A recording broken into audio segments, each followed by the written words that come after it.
Good evening to all our audience. Welcome to the Planet Forward 2024 webinar service.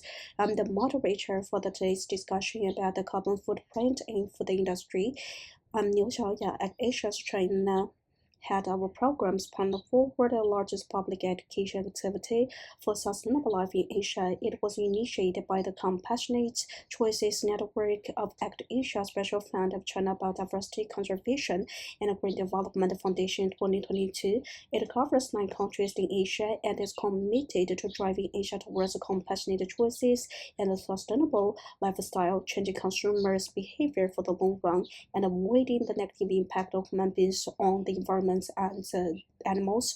The event is part of the United Nations Global SDG Action Week. We hope that through education we can help the public better understand how production and consumption behavior will impact the world, and they encourage them to make more compassionate choices. I'm very glad to see all of you once again this year through the webinar. First, please allow me to introduce the 3 guest speakers. They are Professor Liu Dong. Professor Liu is the leader of the Intelligent Environment team and the former deputy dean of the School of Mechanical Engineering, Tongji University. The next one, Professor Chen Kun, Associate Professor of the College of Resources and Environmental Science, Nanjing Agricultural University. He studies carbon sequestration and carbon neutrality in agriculture. The last speaker, Mr. Zhou Zhongguo, China Chief Representative of Compassion in World Farming, and also the leader of the Alternative Protein Working Group of the Asian Animal Alliance. Today, the 3 speakers will talk about intelligent environmental design, the carbon footprint in agriculture, and the animal welfare in farms to show how our production and consumption behavior will impact animals, human beings, and in the environment, and help us make more sustainable and low carbon choices in food and other aspects of our life. Now, let's kick off the discussion. In the first part, I would like to put the question to Professor Liu. Could you please introduce the Intelligent Environment team at Tongji University and based on your work experience, how do you think we need to understand the relationship between human beings, animals, and environments? Well, thank you. I'm very glad to attend this webinar to have discussion with all of you. First, I would like to say sorry. I have a cold, so I don't want to give you a bad impression, so I'm wearing a mask. I'm leading an intelligent environmental team. You might ask why I'd like to mention it. As is known, other creatures, human beings, plants, and animals, need an environment to live in. So what my team is doing is to create a living environment for all the creatures. I started engineering. All of you might have well noticed that in summer, and there are air conditioners in almost all the places.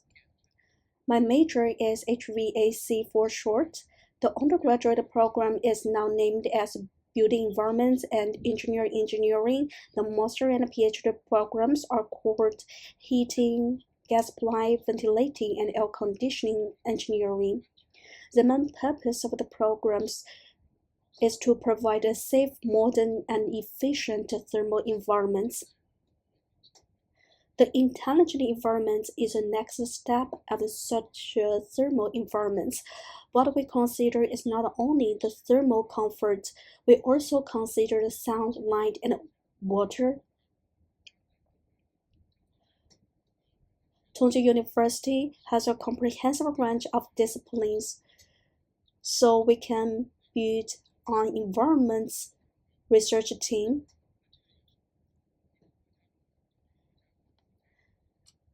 It is one of the 26 national civil engineering teams. We believe the environment should be intelligent. We hope there will be an environment system for the animals, human beings, and the plants. At the same time, the environment can perceive other creatures in the environment. It can tell whether all the living creatures are satisfied with the environment. Then it can coordinate different parts in the environment. That is to say, we hope the environment can interact with the creatures in the environment. It is what we call intelligent environments. To put it more strict, we need sensors, algorithm, artificial intelligence, or we can see it's a special use case of artificial intelligence. How do we understand the relationship between human beings, plants, and animals? If we ignore other biological characteristics, we can see the life of human being is a process of continuous energy exchange and conversion. That's also true for animals and plants. So we can see the similarity between animals, human beings, and plants is energy conversion. Our topic today is plant forward. Why do we need to focus on plants? When we talk about plants, most of us refer to fungi and mushrooms instead of following the strict biological definition of plants. We human beings need to eat vegetables and plants because we need nutrients. That means we need energy. Animals need feed because they also need energy. Herbivores need plants as well. So we can see that plants are the foundation of the biological world. That's my understanding of the relationship between human beings, animals, and plants.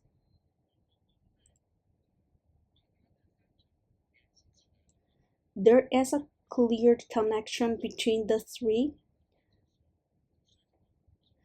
We need plants, we need to grow plants. That means we need the seeds and the soil.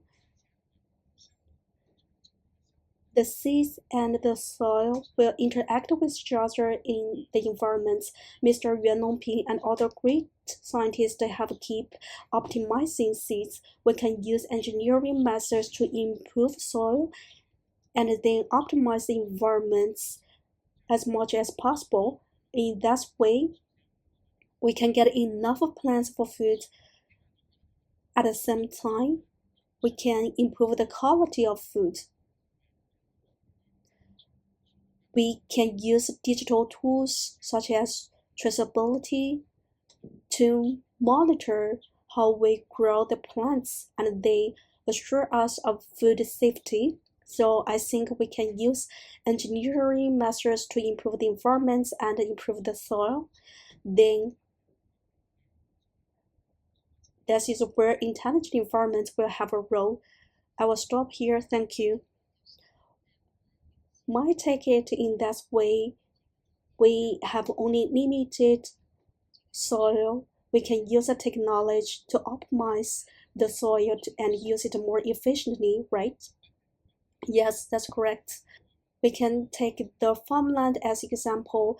If we work in a more plant factory-like way, then the yield would be 10 and even 300 times of the factory's occupied area.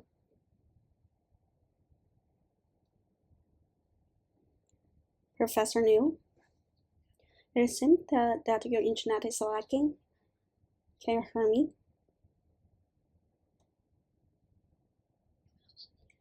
I'm not very sure that other two speakers can hear him or not. Okay, all of us cannot hear him. Maybe his internet connection was broken. Okay. Professor New, Maybe the software just want to suggest I have talked too much. Maybe we can move forward to another speaker. It seems the internet environment is still not efficient enough. We still need to optimize the internet environment as well. Actually, I feel the same way as Professor New did. I like growing plants, but the plants could not grow well, so I need to do a lot of research to see how to optimize the soil. So I think it's quite helpful to improve the soil because we only have limited resources and space. Now, I would like to put the question to Professor Chen.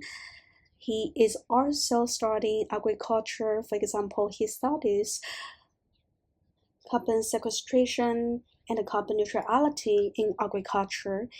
He has also led his research teams to study agricultural consumption and measure carbon footprint.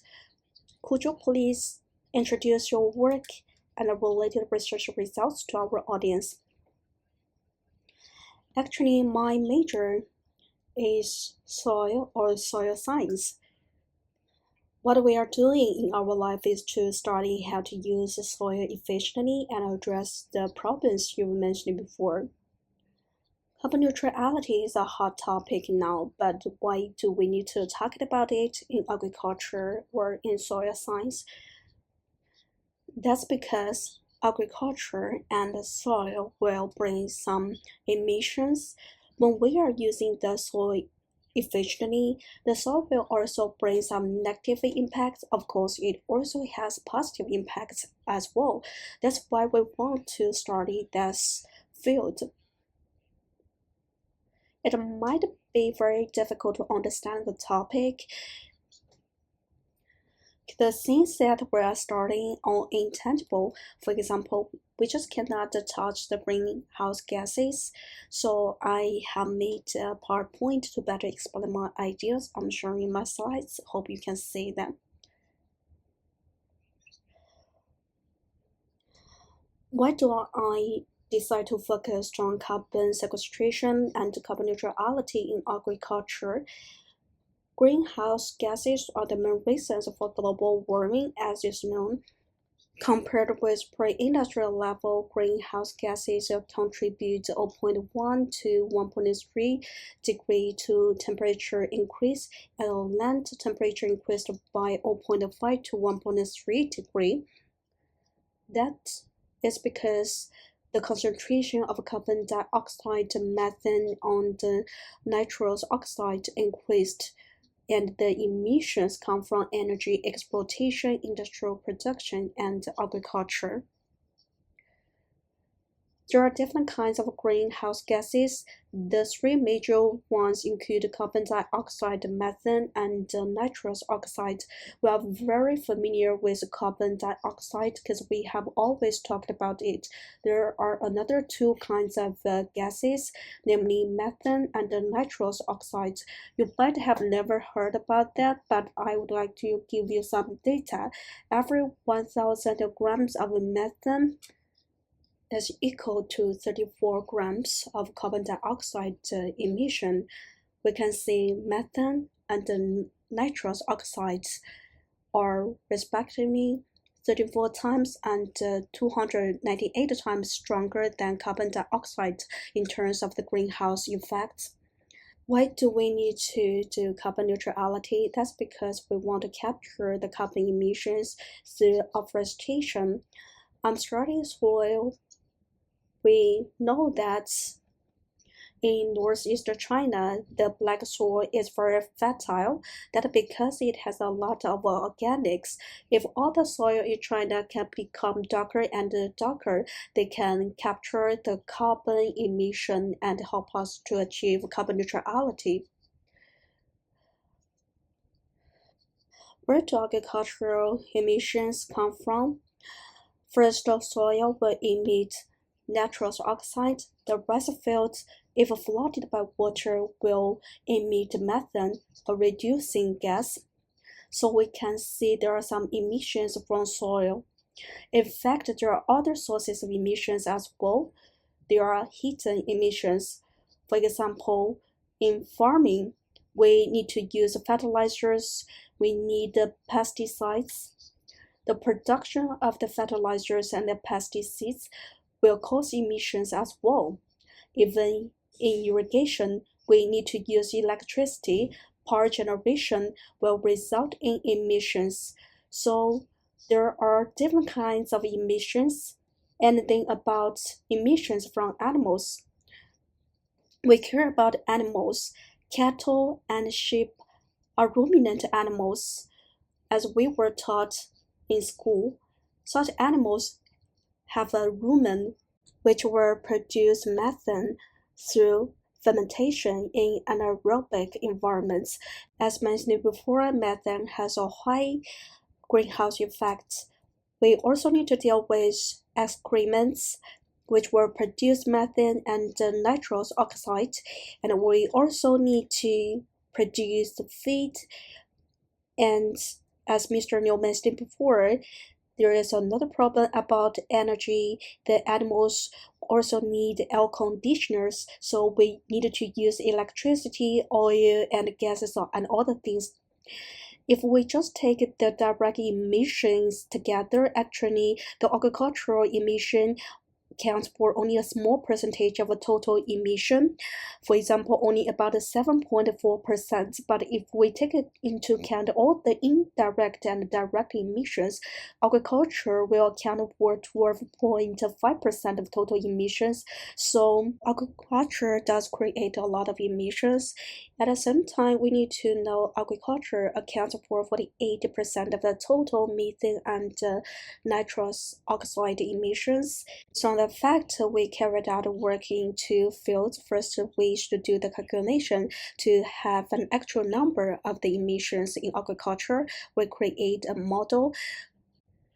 At the same time, we also do full life cycle assessments to see how much emissions each crop create over its life cycle.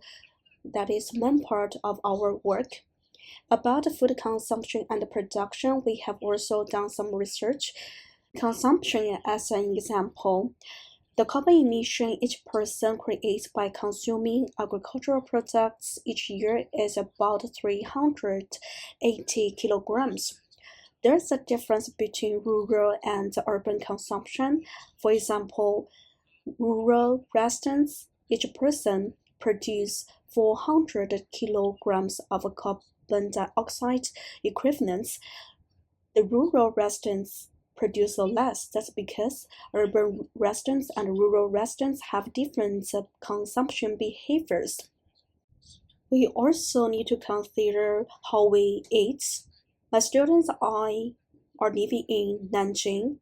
We had an investigation of local restaurants.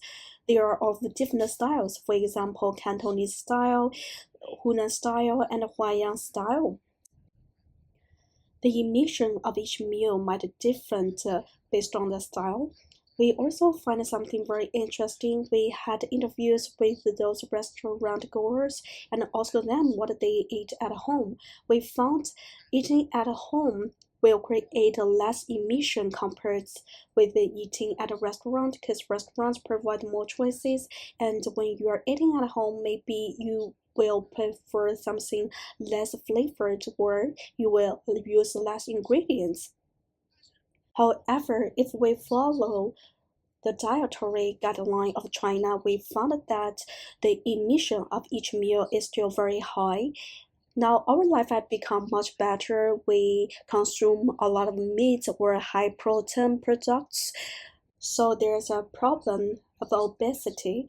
Even if we eat at home, we tend to take too much, have too much nutrients. If we follow the recommended dietary structure, we can hope to reduce a lot of emissions. Overall, we can still cut a lot of emissions by changing our way of consumption and make our life greener. I will stop here. Thank you. Thank you, Mr. Chen, for your sharing. Now I know we should eat more at home. Eating at home will produce less emissions compared with eating out. That's correct. Mr. Chen just talked about the use of land 2 days ago. I read a special report on the website of Nanjing Bureau of Planning and Natural Resources. It pointed out that the way we use the land will impact the amount of carbon emissions. Land use is the second largest contributor to carbon emission, just next to the burning of fossil fuels. It's also very interesting. I believe we have a lot to discuss on this topic. We need to protect the forest. That's because forest exploitation will cause a lot of emissions. If we burn the forest, cut the forest, or reclaim the land, we will create a lot of emissions. The black soil in northeast China was degraded. That's because we do not manage it properly, and the carbon in the soil was released out into the atmosphere. So that's kind of the webinars. We hope that consumers can have a better understanding about that what they eat each meal will impact the carbon emissions and will impact the environment of the world. Then about land use, I would like to invite Jeff or Mr. Zhou to share with us another kind of land use, animal farms. Mr. Zhou is China's chief representative of compassion in world farming. Mr. Zhou, could you please introduce how farm animals are like in our current food system? Why should we pay attention to the welfare of the animals in farms? Mr. Zhou, you are still muted. Thank you, moderator. Hello, everyone. I'm very glad to meet with the other two experts and our audience online for this sharing. We can make a very simple comparison. The world population is now around 8 billion, 8.7 billion. We don't have a very accurate number. Put it simple, the total amount of farm animals slaughtered for human consumption globally each year is about 10 times of the human population. We don't have a very accurate number, but we can put it roughly around 80 billion. And some data show actually it should be 88 billion. Basically, each person consumes 10 farm animals in 1 year. So that's our consumption. The number does not include fish and other animals in water. We only take into account the animals in farms, for example, like sheep, cattle, and chickens. That is the total consumption all over the world. About 1 decade ago, the world population was around 6 billion, and our consumption of farm animals around 16 billion. The number of farm animals consumed was 10 times of the human population. At that time, we started to consider about the future food system and the environment. It was estimated that by 2015, the world population will reach 9 billion or 10 billion. By that standard, then we need 120 billion farm animals per year. At that time, we had a concern about the bearing capacity of the planet. Some stakeholders have done some research and practical explanations, so now we have alternative proteins, cultured meat, and other new technologies used in production, but they contribute only a small part of the food that we need. We hope the new technologies in the future will help to address the increasingly urgent food crisis we are faced with. About the situation in China, I think a lot of our audience they have already seen that around 3 or 4 decades ago, at that time the meat consumed each year per person was around a few kilograms to a dozen kilograms. However, in 2022, the average consumption of meat per capita was around 118 kilograms. As the other two experts mentioned before, the regions are different in terms of their level of development, so the consumption might also be different in different regions. The consumption in the developed regions is much more than that in the poor areas, and there was a huge increase in consumption of dairy products in 2023. The consumption per capita was 42.4 kilograms. You could find the data online. The consumption of meat products or livestock products has increased dramatically in China.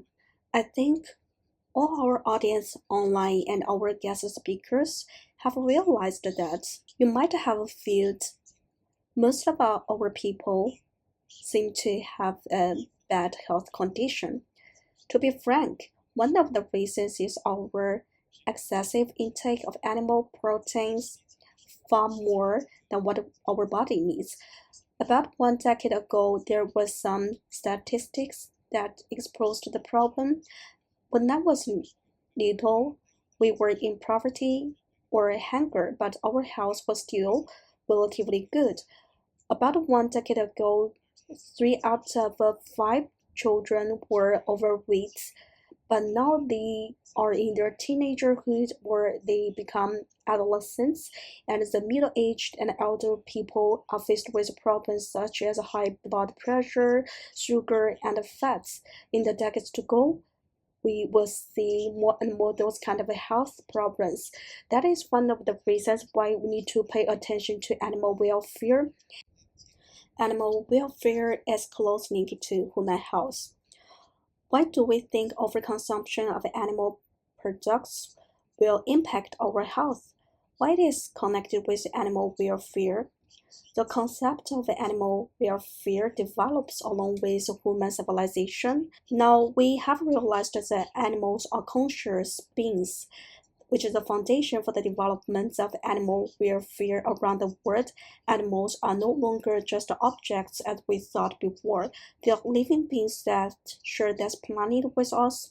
They have a very developed neural system that is very similar to that of human beings.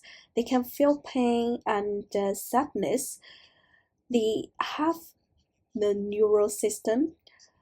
Animals are conscious. That's discovery the base for the development of animal welfare. As human population grows dramatically, the consumption of meat products also increase. That's why we come up with the intensive system, that is to get animals produce as much more food as possible within a limited space. They are put into a relatively constrained environment. We even intervene into their growth, destroy part of their body. To prevent them from fighting with each other, we will cut the teeth of the pig and cut the tail of pigs, and we will also cut the beak of the chickens. Those are just some practices in one particular sector. You can find more information about intensive animal farming online. Those kind of animals cannot live freely in a crowded environment. To avoid the spread of disease. Animals need to get antibiotics. You might have heard some data about the use of antibiotics. The government has introduced some policies to limit the use of antibiotics. Just a few years ago, China and some other countries still used a lot of antibiotics.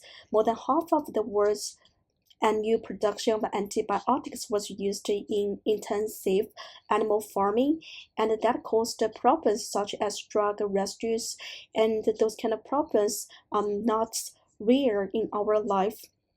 Another reason for us to be concerned about animal welfare, they are conscious animals. We need to care about animals because they are linked to some epidemics and disease. 75% of the world's disease can be spread between animals and human beings.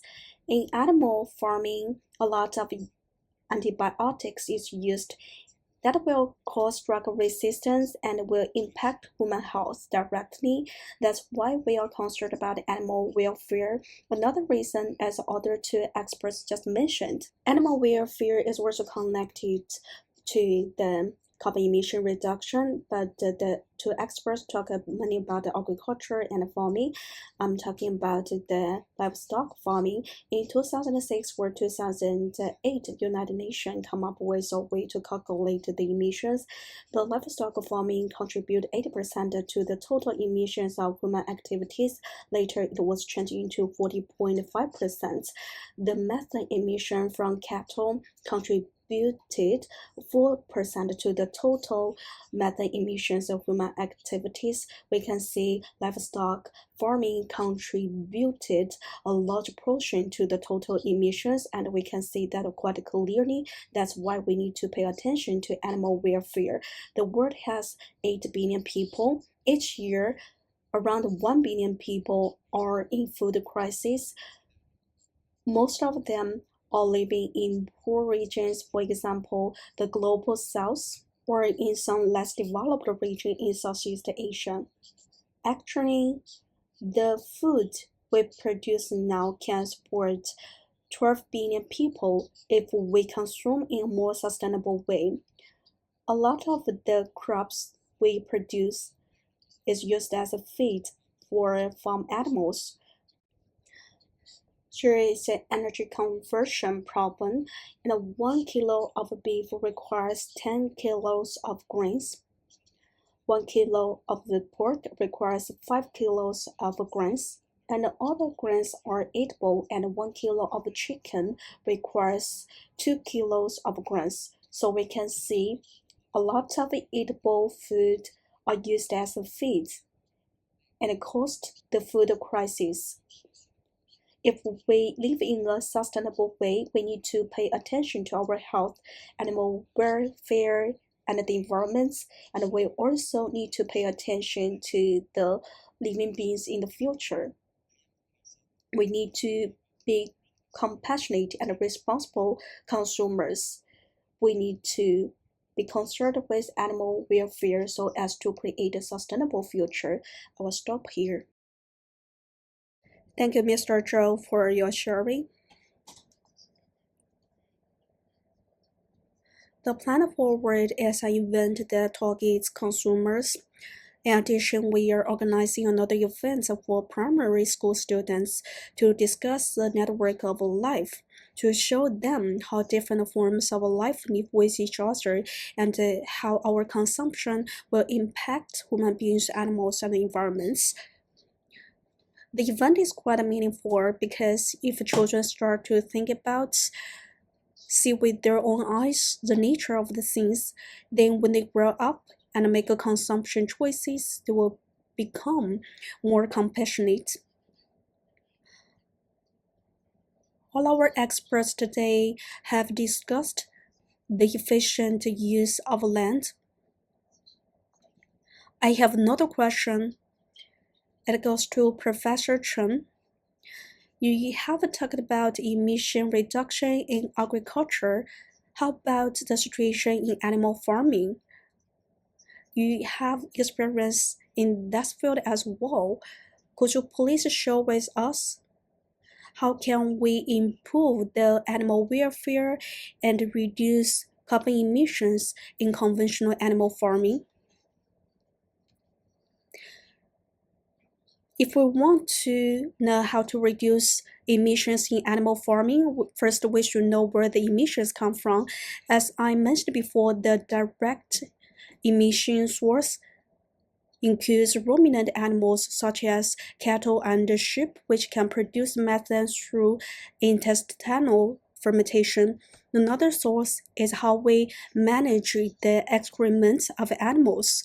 All of those things are connected to animal welfare. I'm not an expert of animal welfare, but I have some basic understanding of that field.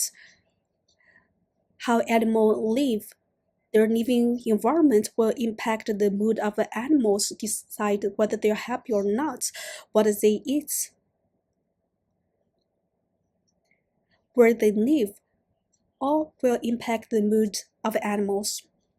A lot of farms are working in an intensive way with animal houses. The temperature and humidity in the houses are under control. I once visited a chicken farm where a fresh system was used to control the temperature and the humidity of the houses to cool down the indoor environment not too stuffy. In the process, all conditioners were used, which would result in the consumption of energy. So there is a use of energy which will certainly result in emissions. As is known, in fact, when we talk about animal farms, the first thing that comes to our mind is not temperature or humidity. If you once visit the farm, what's the first thing that comes to your mind? It's the smell created by excrements, how we treat the excrements will impact the living environment of animals. I once visited some intensive animal farms that work quite well. There is a sheep farm in Yancheng where excrements was treated in a fully automated way. Animals are living on top of the wire mesh. Their excrements will fall through the mesh onto a tree on the conveyor belt. The conveyor belt will transport the tree away every 1 hour or at any set intervals so that all the excrements will be carried away. In that way, the smell and the environment will improve. Of course, there are some other problems concerning excrements. Some farms adopt a dry treatment of excrements. The sheep farm adopted that method, but some other farms wash away excrements with water, but that will create a problem. If we put excrements into water, it will create an anaerobic condition which will produce methane. So we recommend the dry treatment of excrements, which will help to reduce emissions. So that is about how we treat excrements. After we collect excrement, what do we use it for? If we put it directly into the septic tank, it will create the largest amount of emissions of methane and nitrous oxide. But we can use it as resources. For example, we can ferment it to produce organic fertilizer. I believe you might have seen how villagers make compost. The process is oxygen consuming. When there's enough oxygen, there will be oxidation reaction, which will produce less emissions. And the compost made then can be put into soil. As mentioned before, we need to use land in a sustainable way. Then we need to add organic materials into soil. That method could help improve soil and make it more fertile. It can also help the soil to sequestrate carbon. We have talked about the carbon sink. This is carbon sink. We store the carbon in soil. Don't emit it into the atmosphere. I have a picture I can show you later. We also talked about carbonization. We can carbonize excrements. There's a special technique of carbonization. That method can help us to keep the carbon in excrements more stable, bring more carbon sinks.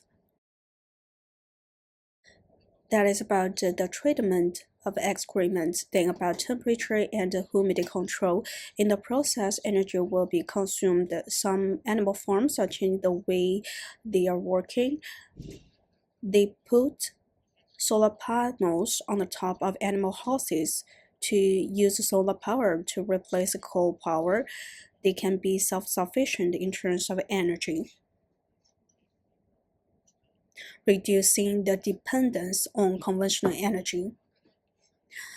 There are some news about the desert areas. People there are using PV panels in large scale.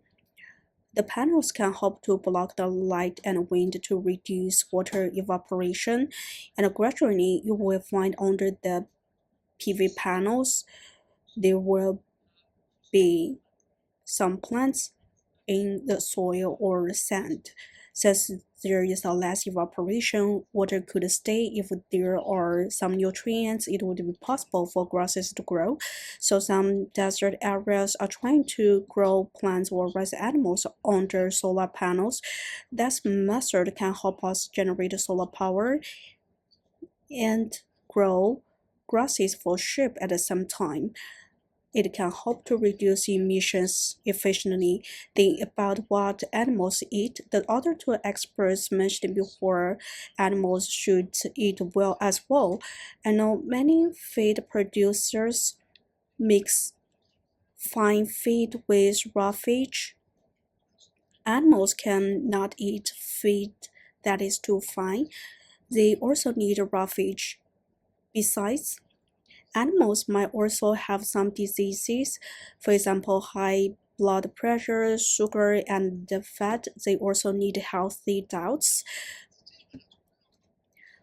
We need to think how to provide healthy food to animals.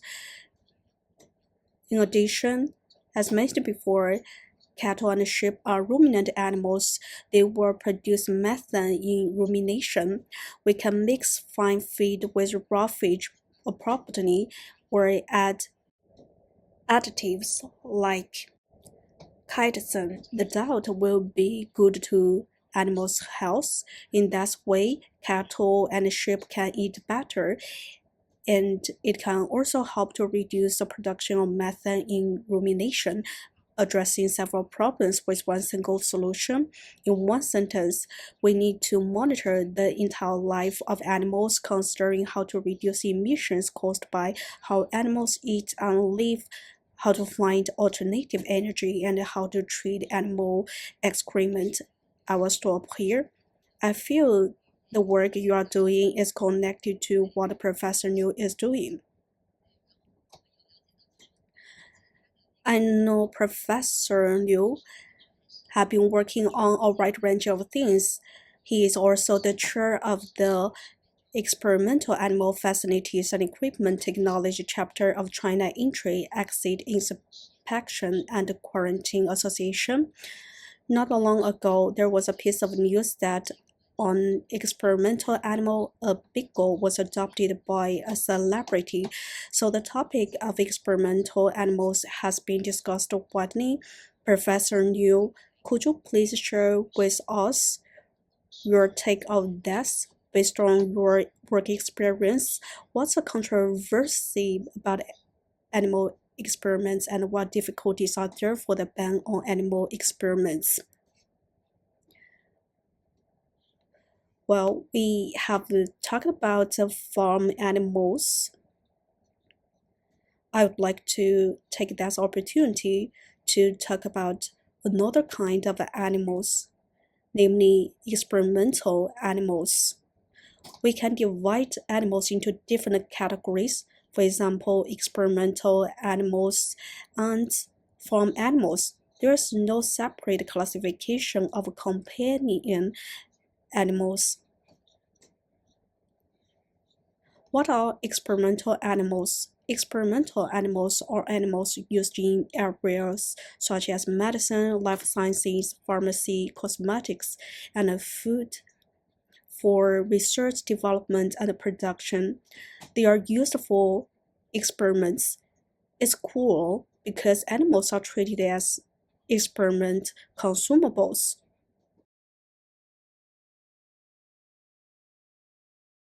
We produce experimental animals. When it comes to farm animals, we cultivate animals.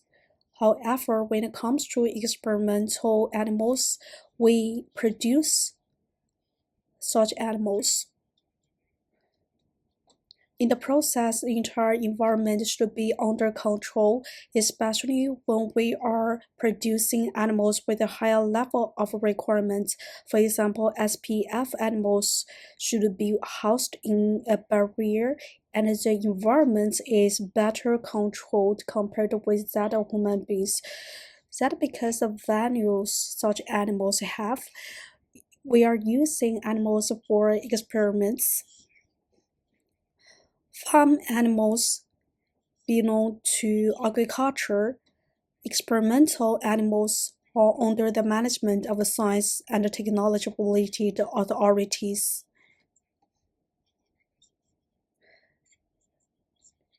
You cannot produce experimental animals because you want to do.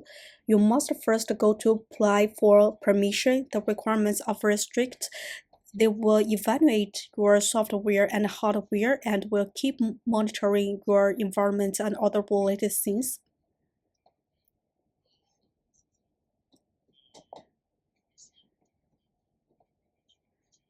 The moderator has mentioned the beagle as a typical first model organism. If you use a beagle in the experiment and cut its skin, you have two options then. If it is still possible for it to survive, you need to save it. If it is possible for anyone to adopt it, you should let it go. If it fails to be adopted, it should be euthanized. That is also true of other experimental animals. If it gets intoxicated, it then should be treated as a hazardous waste. Everything is under control, which is an important aspect of the scientific research. Let's say we develop drugs, we don't do experiments on animals directly on human beings. That is not scientific or ethical. It is extremely risky. Animals take risks for human beings. We need to pay tribute to animals. About animal welfare, it's an important issue. Why do we say so? If we don't control temperature and humidity for animals, if we don't provide animals a clean environment, the animals may suffer from stress reaction and become sick and even depressed. Some of them can even get cancers. If we use such animals for experiments, the results would be extremely misleading. If we test the results once again on human beings, the experiments would not succeed. About the ban on animal experiments, I believe that's a good vision.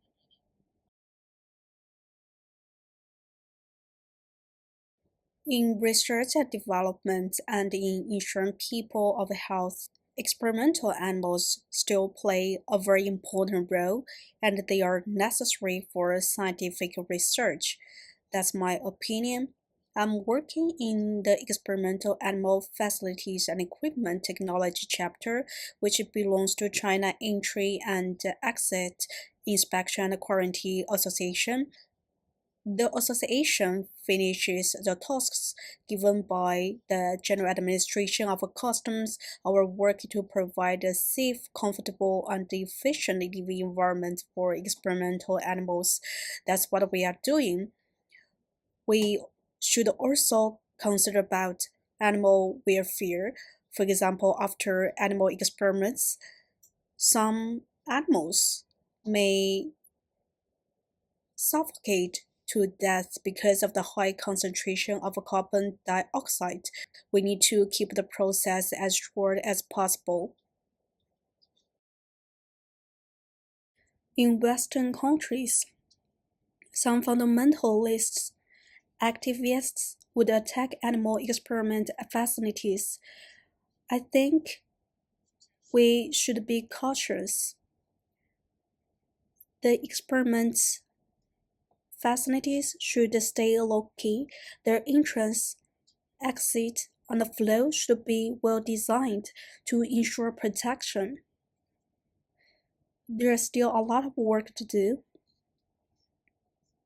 I will just stop here. Thank you. Professor Liu, thank you for your sharing.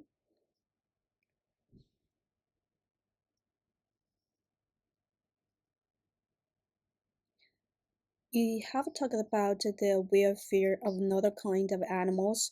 We divide animals into experimental animals and farm animals, but the classification is based on our human beings' point of view. Mr. Joe, you also have done a lot of work in animal welfare. While promoting animal welfare, what problems have you ever met?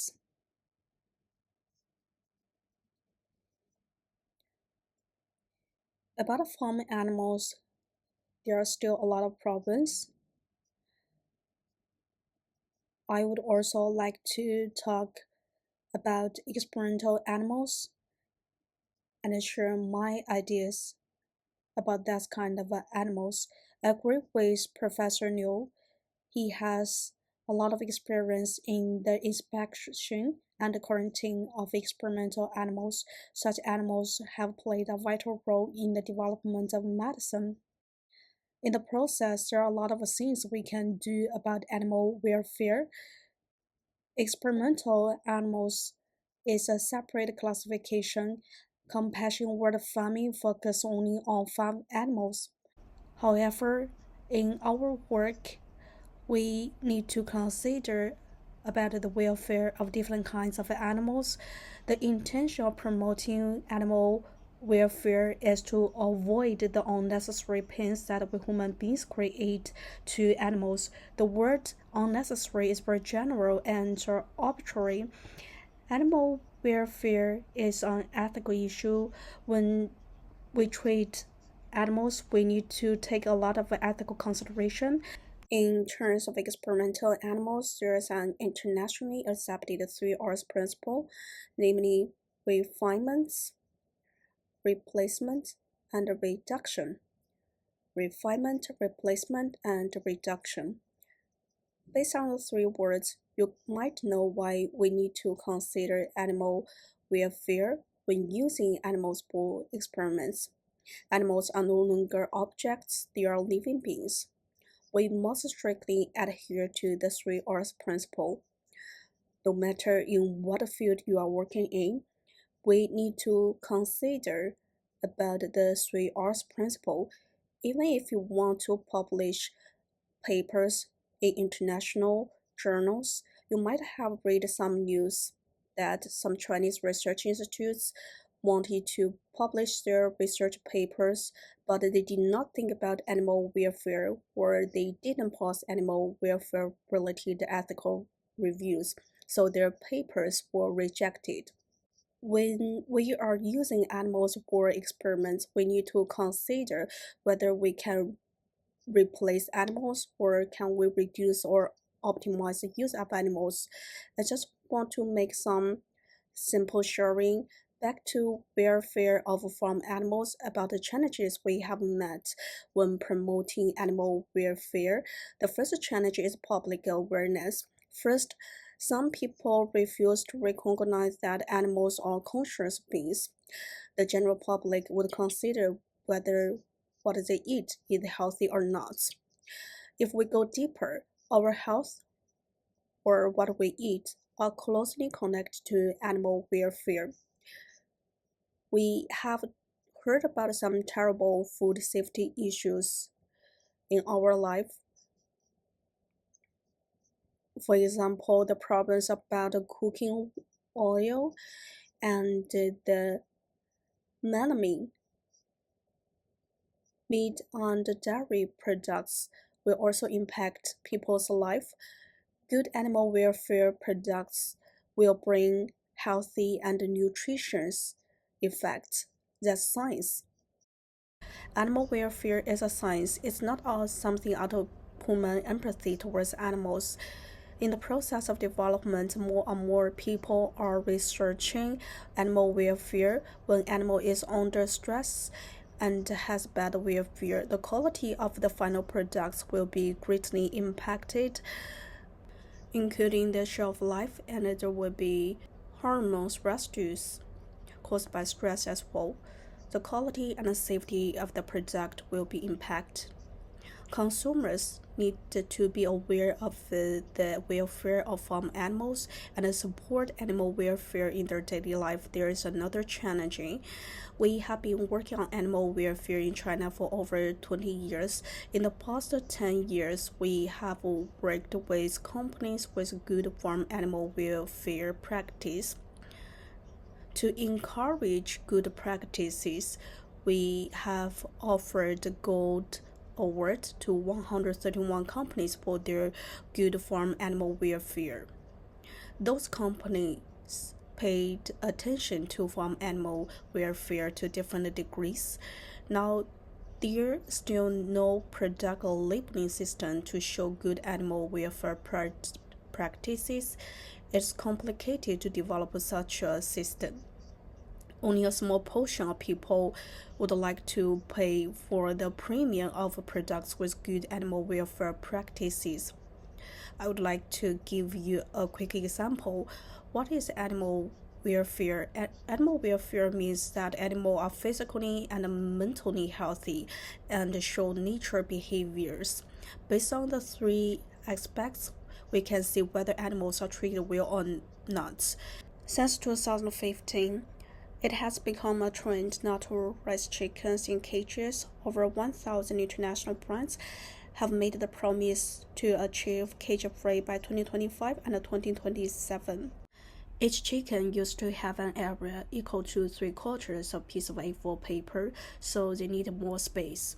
And even live in a cage-free environment so that chicken can show natural instincts. Raising chicken in that way will result in the increase of production costs, especially for those developed countries where animal welfare laws and regulations and social awareness are more developed. Consumers will pay a premium about 15 to 13% for animal welfare products. We have done a market research with our partners. We found that the percentage of Chinese consumers who recognize and are willing to pay more for animal welfare products is no less than that in developed countries, almost the same or even higher. That shows Chinese consumers pay great attention to animal health or product health. It also shows that Chinese consumers hope that animals can live in a good environment. But we also need to consider how to sell animal welfare products on the market. There are different online platforms. For example, JD is considering to sell animal welfare products or cage-free eggs, cooperating with related producers. That will give consumers opportunities to make choices when they buy animal welfare products. They will consider animal welfare, the impact on environment, and other aspects.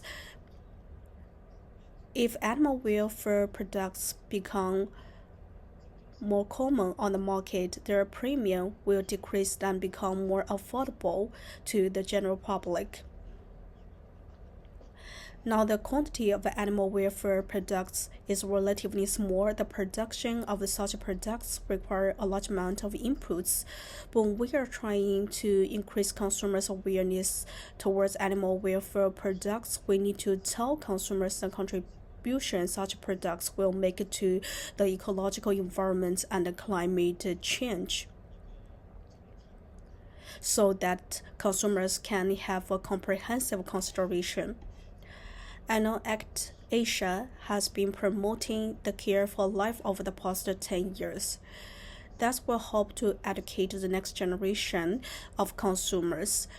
They will know their responsibility to society, to themselves, and to animals.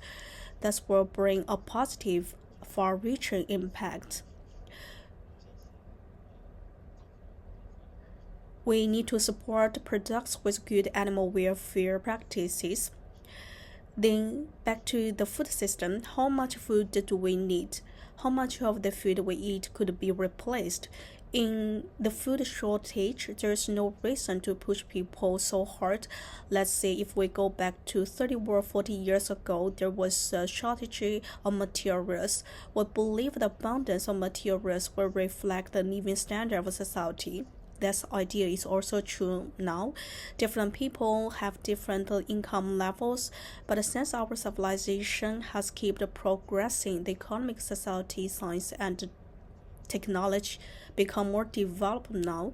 As consumers, we need to consider the composition of our diet. We need to ask ourselves, do we really need so many animal products? Overconsumption will aggregate animal welfare because raising more animals will result in social problems such as a food crisis.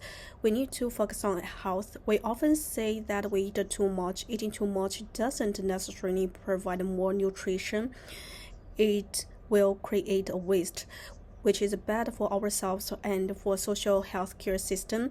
It's a huge waste. We need to improve consumers' awareness.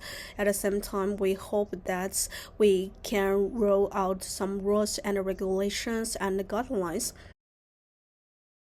There is a health diet pyramid from the Ministry of Agriculture. The recommended meat intake per day is 19 grams. You might wonder what 19 grams will look like, about half of your feast. That will be enough. If you need more, you can take some plant proteins as alternatives, and even you can change your way of life. Now we have different sources of food to meet our demands for nutrition. But I know some people will feel hurt if without any meat. Some people just cannot change their way of eating, but they can eat less but better. Eat less will help to reduce the burden on the physical health. Eat better. I don't mean products from a particular brand. We hope all the brands could be responsible, but it always takes time to see whether the brands are reliable or not.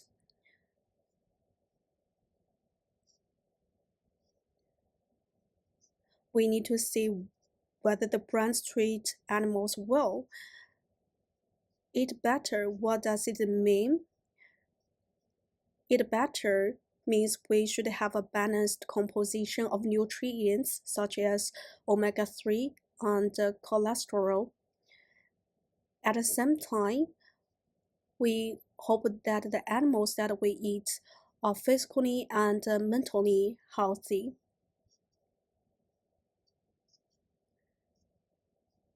We need to consider all these in production, sales, and consumption so as to create a virtuous cycle that benefits human beings, animals, and environment. Thank you. Thank you, Mr. Zhou, for your sharing.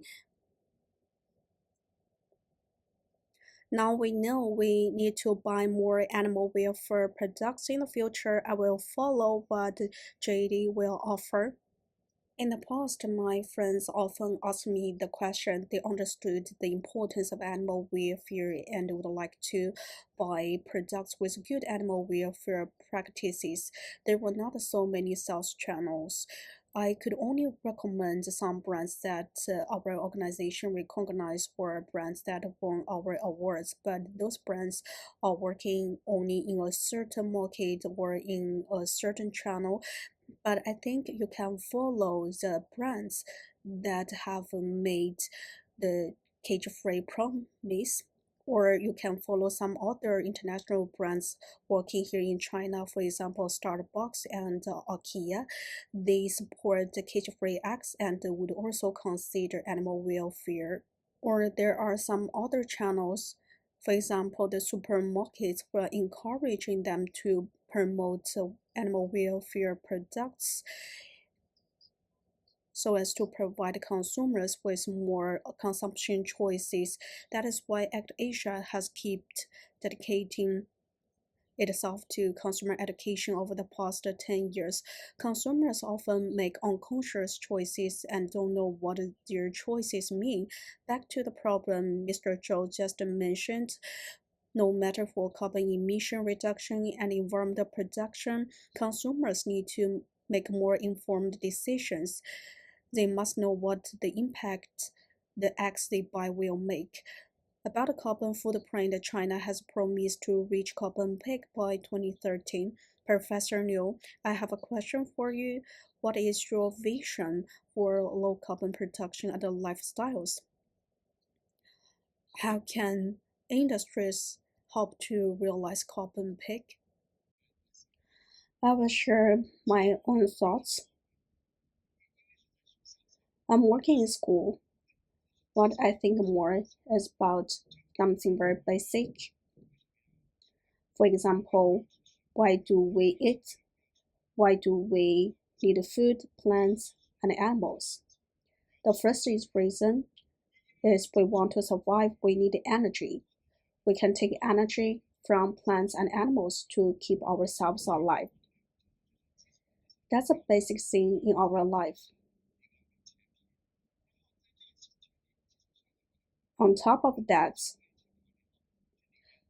we will consider nutrients, how to balance our diets, how much protein, carbohydrates, or fats we need.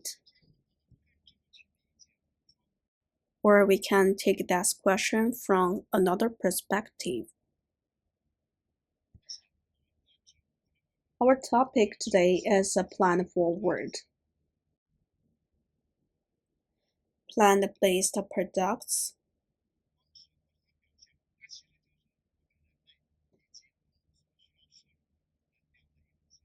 are one of the sources that provide human beings and animals energy. What we harvest is a result of interaction between seeds, soil, and the environments. In the conventional way, we treat the 1.8 billion acres of farmland as something one-dimensional. Could we use our land in a three-dimensional way? That give rise to the concept of a plant factory, or give rise to the technology of plant factory, which has developed very fast in recent years. Last year, Premier Li Qiang visited Germany. He went to Siemens. That company was also invested in agricultural engineering. It took a primary need to one single store workshop where there were racks with the 20 layers. Official data showed that the workshop's vegetable outputs were 300 times of its coverage area. Water efficiency was 20 times greater than that of conventional planting, and water consumption was only 5% of that used in conventional way. There are different technologies used in the plant factory. Plants need light, heat, water, minerals to grow. They need carbon dioxide for photosynthesis. They also need the sound, and the sound wave can also provide energy. That explains how plants grow. The plant factory we mentioned before provides an environment for plants to grow. Such an environment is always being optimized to bring the largest amount of outputs. So the plant factory is very meaningful. It can improve the quality of plants as well. We like to eat frost-tolerant vegetables. When there is a frost, the temperature difference between day and night is about 10 degrees or more, so animals and plants feel cold and light. If humans feel cold, they will wear more clothes. Animals and plants feel cold and want to survive. They will secrete more sugar. Then we can have some sweet vegetables. As mentioned before, if the temperature drops rapidly by 20 or 30 degrees, plants will be frozen to death. We need to take nutrients, but not too much. From that, we can see the Chinese culture has its own wisdom. Going too far is as bad as not going far enough. We want to create an environment we can control the rules of the environment. The supply side of the created environment is the air conditioning system, the ventilation system, and the nutrition supply system. We can keep optimizing the environment to maximize the quantity and the quality of outputs. We use technology to get more space or time. In such an optimized environment, the growth period of plants is likely to be shortened greatly. We take advantages of the rules of nature to create such an environment. We can give two use cases for your reference. We have a key project in Shanghai. Conventionally, we grow the plants in the farm or the production base. After the harvest, the production base will transport the plants to distribution centers, then to markets and the supermarkets. It's a long process. In such a process, the cost at the production base only accounts for about 30% of the total cost. If you pay 10 yuan for vegetables, the production base only gets 3 yuan. We can see 70% of the price we pay is for the distribution, which however will create losses. The loss rate is about 30%. It's a pity. Would it be possible to adopt a distributed model? We can build a distributed network of plant factories and neighborhoods. As mentioned before, the plant factory can greatly improve outputs. We don't use racks with 20 layers, let's say just racks with 5 layers. The output will be 100 times greater than the average areas of plant factories. It will be very interesting. So the neighborhood we are talking about is very general. It can be residential quarters, campuses, hospitals, factories, complexes, or industrial parks. We can move our farmland closer to those places. We don't really use land to grow plants here. We use water to grow plants. We can design the mechanism of how we work there. In that case, the entire environment is under control. The core question is about the energy. We will use electricity in most cases. Some people may ask whether it is cost effective or not. At least in Shanghai and Beijing or any other mega cities, the electricity consumption at night is only about 50% of the electricity consumption during the day. If the electricity generated at night not saved will be wasted. The power plants keep generating electricity at night. The solar and wind power will also be wasted. It's a pity. From 10 p.m. to 6 a.m., the electricity is very cheap and there is sufficient supply.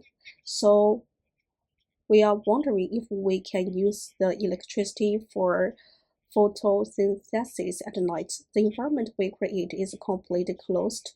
We can make a full use of the 8 hours from 10 p.m. to 6 a.m. Sometimes the photosynthesis will take more than 8 hours, for example, 10, 12, or 14 hours. We can use batteries to store the electricity. We use the batteries to support the air conditioning, ventilation, water, and the fertilizer management system. We can charge the batteries at night. As for carbon footprint, Based on EU evaluation method for product carbon footprint, the entire process I mentioned before is a low carbon and even zero carbon process. There are several benefits of the planned factory. It will help to save energy and reduce carbon emissions. Second, it will help cities and neighborhoods to deal with uncertainties, greatly enhance their resilience. The uncertainties may be epidemic, wars, natural disasters in vegetable production areas, or any other things that happen in the transportation of vegetables. I think the plant factory is very meaningful and important. It helps to shorten the distribution process. We can match production with consumption through IoT. We have the technology to achieve that. We can reduce the costs to consumers, help producers increase their profits, and save energy, reduce carbon emissions for society. I believe that will be an important trend for the future. At the very beginning, we will use this method to deal with emergencies, but later, as it develops, it might supply all the vegetables that cities need. The second point is we have a large number of empty buildings or unfinished buildings. We can use the buildings for the planned factory. We can also use method to renovate cities and empower neighborhoods. Fourth point, some big cities, including Shenzhen, Shanghai, and Beijing, are moving factory workshops to higher floors. That has nothing to do with agriculture, but it's an innovation in the way we produce and the way we live. That's a vision for cities. Think about the desert in northwestern China. Those places are not very suitable for plants. As is known, the 400 millimeter isohyets line divides agricultural civilization and nomadic civilization. The Great Wall is right along the line. That line has witnessed the thousand years of history of China and also the conflicts and the progress of civilizations. Along the line, there is abundant light and wind, which can be used to generate solar power and wind power. The plant factory can use the power to produce food or feed for animals. Why do I mention that?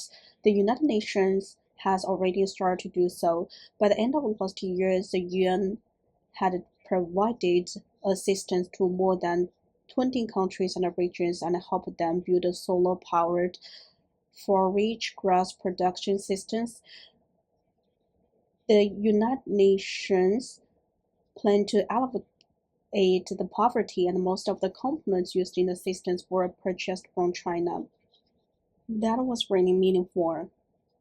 As science and technology develop, we can grow greens or vegetables in deserts, or we can grow forage grasses to support husbandry.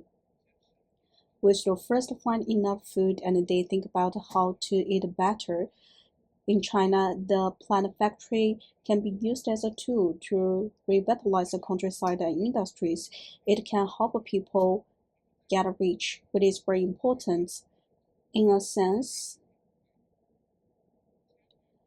it will help us to break the restrictions imposed by the Iohide line on agriculture over the past thousands of years. It's a technological innovation. It can enable China to take full advantage of the country's solar and wind resources. China should first focus on itself and then set a good example for the rest of the world through the Belt and Road Initiative or the Shanghai Cooperation Organization. Then we will contribute Chinese wisdom and solutions to the world. Also, in a sense, that can also show how China shouldered its responsibility. and assume its obligation as a big developing country. I accredited my expression. We could call this a basic project for livelihood, which asks for the combination of science, technology, and engineering. We can build a traceable digital system that should be certified first, and then it can be used to show the world and governments how much carbon footprint or carbon emissions we create. This will be a real solution to emission reduction. It is a low-carbon, sustainable model based on what we need in production and in life, and it is also based on our technologies. Thank you, Professor Liu, for your sharing. You mentioned the importance of a carbon footprint to sustainable life and production. I have a question to Professor Chen about the low carbon production in agriculture and food, and also about low carbon consumption. Could you please share with us your ideas and practices? I have several slides. We are talking about the carbon emission reduction. To achieve that goal, we need technology. We have done some research about the poultry and also about the rice and wheat planting. Another example, we should develop some new technologies. For example, technologies for carbon sequestration. We can use organic fertilizer. We are also protecting the black soil in northeast China, which is now protected by conservation tillage. Our team is developing biomass carbon technology. We put biomass waste, for example, straw or livestock excrement, into a furnace. We will reduce oxygen inside and add some nitrogen, set the temperature at 315 to 515 degrees. Then the bio waste will become the dark material called biomass carbon. At the same time, it will produce some liquid called wood acids. When wood is carbonized, it will produce wood acid. Let's borrow the name. We can use the acid to develop some agricultural materials, for example, liquid fertilizer or pesticides. The reaction happens in a closed environment. It will produce some combustible gas. In the process, it will produce solid materials, biomass carbon, the wood acid, and the combustible gas. We can use the gas as an alternative energy and use other produced materials to replace chemical and organic fertilizers. The process will reduce emissions greatly. Per hectare, it can reduce emissions by about 14 tons of carbon dioxide equivalent. So through large-scale farming and new technologies, we can reduce emissions. There is a huge potential for emissions reducing and the carbon sinks increasing. The other experts mentioned carbon footprints. Consumers may have heard about carbon labeling in news. We can have a look at this picture. We can see the food. It means if you buy 1 barrel of milk, you create 900 grams of carbon dioxide. Each package of potato chips is equal to 80 grams of emissions. That is a carbon labeling, which can show carbon footprint. The greenhouse gas emissions in the entire life cycle of a product or an activity is shown by how much carbon dioxide it emits. For agriculture, from the sowing to the harvesting of rice, wheat, and corn, we need to use a fertilizer. During the production of a fertilizer, it will produce greenhouse gases. At the same time, if we use nitrogen fertilizer, it will also create nitrous oxide. For rice, we need to flood the rice field and will create emissions of methane. Relatively speaking, the carbon footprint of rice is higher than that of wheat and corn. For every 1 kilogram of rice, emissions of carbon dioxide equivalents will be about 0.82 grams. We also compared different poultry products.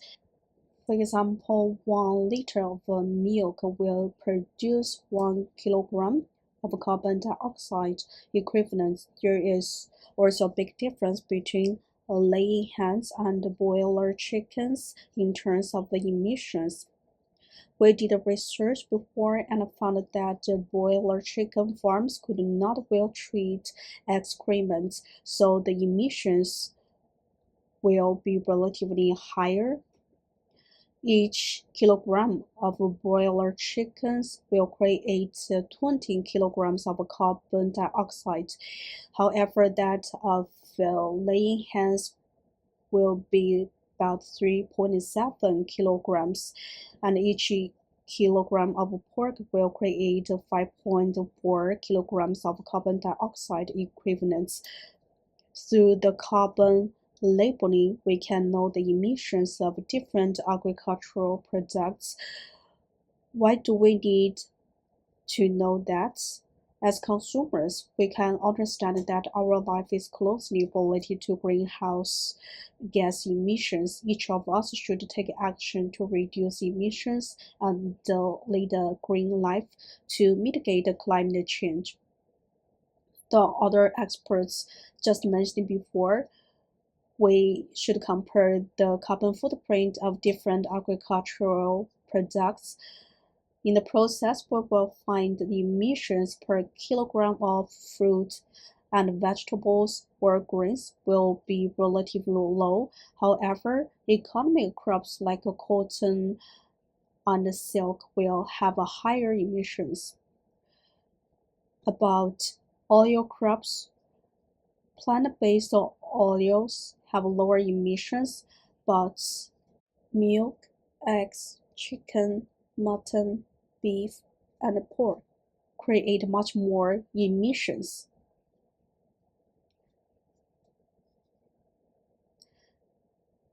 One of the experts mentioned before, we are having too much meat and proteins.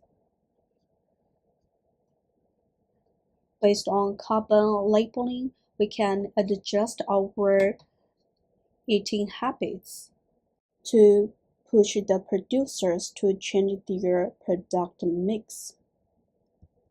Maybe we don't need so many animal farms because they put a lot of pressure on the environment. We need to change our way of production. We can choose more low-carbon products, which will urge the producers with high emissions to adopt better technologies to reduce emission and lower carbon footprints. It's a two-way process. For one thing, it will encourage consumers to choose green and low-carbon products. For another, once consumers change their habits, the producers have to change their way of production and improve their technology. So by that way, all of us can take part in the creation of a green and low-carbon society. Thank you very much, Professor Chen, for your sharing. The visualized data show us the emissions of different plants and ways of animal farming. Now we know better how carbon labeling works. I believe our experts have their own thoughts about how to reduce carbon emissions in production and in our life. My last question is to Mr. Zhou. What are your thoughts on sustainable food production, and how can we balance food production and human health, or how can we balance human welfare and the health of the ecosystem? Thank you for the question. It's a very big question. We can simplify it and approach it from three different perspectives, namely human beings, animals, and the earth. From humans' perspective, we have talked a lot about how to choose a sustainable way of consumption, and we should pay attention to animal welfare, human health, and environment. We should be responsible consumers and make responsible choices. Professor Liu mentioned before, China has a long history and has a lot of wisdom. He mentioned going too far is as bad as not going far enough. When it comes to animal welfare, we should eat less but better. In our diet culture, we have a saying we should eat a good peach instead of a basket of rotten apricots. As the economy develops, there are more and more materials available. We should focus on our mind and enrich our mind. As Maslow hierarchy of needs shows, human beings have the need for self-actualization, and in our traditional culture, we say a frugal life can give us good virtues, and modern people are trying to simplify their life, choosing a richer mental life and a relatively restricted material life. In such a way, we can shoulder our responsibilities as a member of society. As Professor Liu just said before, we should choose food in season and buy locally to reduce the unnecessary carbon emissions caused by transportation. All these are the contributions we as consumers can make. We should follow the information about the food system. Our organization, its full name is Biodiversity Conservation and Green Development Foundation. Biodiversity protection is an important part of our work. Professor Chen compared the carbon emissions and carbon footprints of different animal farmings and plantings. Monocropping will have relatively low carbon emissions, but if we use the plants, for example, corns, as a feed, it will produce not only carbon emissions and also damage local biodiversity. In nature, each insect is closely related to the fate of human beings. For example, whether bees can collect pollen or can do pollination will impact our life. Our consumers should know that we could not make a great contribution, but instead we can make some changes in our consumption. These small changes will make us feel satisfied and contribute to society and the earth. We should eat less but better. We just take what we need instead of over consuming food, so we can slow down and reduce the scale of intensive farming. So there will be more food available to others, mitigating the food crisis or other problems in the food system. From a global perspective, there are problems in the food system, and we have paid a lot of attention to those problems. For example, in 2022, United Nations Environmental Program had a conference in South Africa, reaching the first joint resolution that included animal welfare. So we should study the relationship between animal welfare and sustainable development. The United Nations the United Nations has connected animal welfare with the sustainable development of the environment. Last year, UNFAO organized a conference in Rome to discuss sustainable livestock transformation. Our planet has reached a critical point. Different organizations are calling for solutions. This year, we are going to organize the World Farm Animal Welfare Conference in October in Beijing, China. We have also reached out to Pinggu government of Beijing and the agriculture-related departments of the Chinese governments. They will integrate sustainable agriculture into their future developments after considering the local economy and environments. That is to say, governmental bodies, research institutes, and even the United Nations are considering what kind of food systems could meet the demands of the generations to come and how can we develop sustainably. There is no conflict between animal welfare and human welfare. We have talked about carbon footprint and carbon emissions. In 2012 in Netherlands, there was a carbon neutral chicken farm. It is called Kipster. We are having close cooperation with a farm. If you open its site, there is not much information, but it says it won the Golden Egg Award from our organization. That award was to acknowledge its contribution to animal welfare and its realization of carbon neutrality. The farm is promoting its way of working. Not long ago, the firm's CEO visited China. Some Chinese companies are trying to cooperate with it to bring its mold to China. China has set the goals of carbon peak and neutrality. Companies would also like to make their contribution to the realization of the goals. What happens now is urging us to change our way of life and consumption. What kind of food system can help to address the problems we're having now? I don't think I have the answer. People are talking about this question. Our suggestion is to create a sustainable, regenerative agriculture with animal welfare into consideration.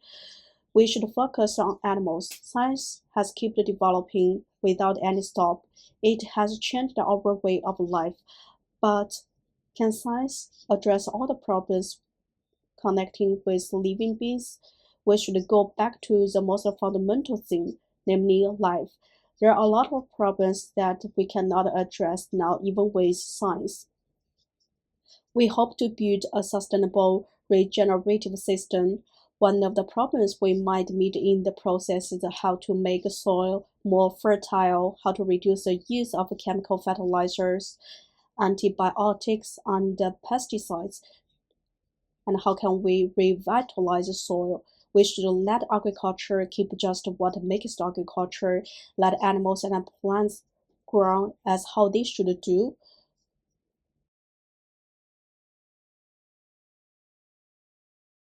We need the consumers to achieve all those goals. Our audience comes from different walks of life, but all of us are consumers. What choices we make are crucial for the future development of the planet. I hope that you could follow the discussions about emission reduction, animal welfare, and sustainable agriculture, and follow the latest information we publish. Thank you. Thank you, Mr. Zhou, and to all the experts for making such a wonderful sharing at this Friday night. Although we are working in different fields, based on the sharing of the three experts, I believe that we share the same goal and the vision, that is to promote sustainable production living to achieve the harmonious coexistence between human beings and nature. ACT Asia will work hard to promote the care for life public education to help people become more compassionate and responsible, help them to think independently. We will guide consumers to make more responsible choices, and we will urge industries to find a healthy and more sustainable way of production.